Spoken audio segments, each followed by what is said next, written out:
Later on in the show tonight, the disturbing story of Ashley Todd. She's the college Republican and McCain volunteer who told Pittsburgh police and whatever internet audience she reaches that she was brutally attacked by an African-American man because she was a McCain supporter. And it was all a lie, an unoriginal, race-baiting lie. Why'd she do it? Why did it work for a second? Melissa Harris-Lacewell will be with us in just a moment.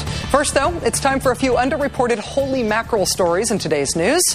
You know who's going to have a bad weekend? Congresswoman Michelle Bachmann of Minnesota's 6th District.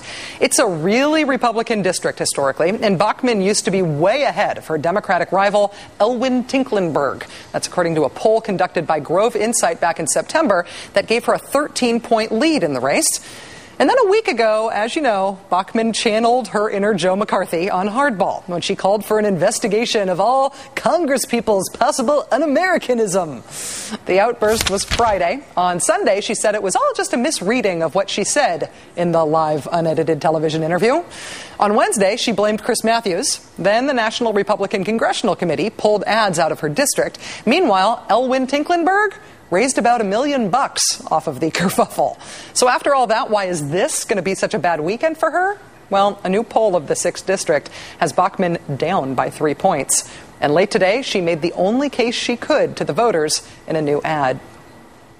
I may not always get my words right, but I know that my heart is right. Because my heart is for you, for your children, and for the blessings of liberty to remain for our great country. Vote for me. I don't always get the words right, but I promise I will try to not use the words so much next time. Not where you want to be 11 days from your election. And here's a humdinger from the Bush administration as it heads toward the exits amidst the economic crisis of the century. The Washington Post examined over 30 contracts for portrait painters to capture the faces of Bush administration officials on canvas for posterity.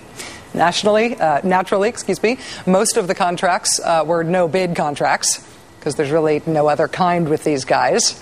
And they cost me and you anywhere from $7,500 to $50,000 apiece.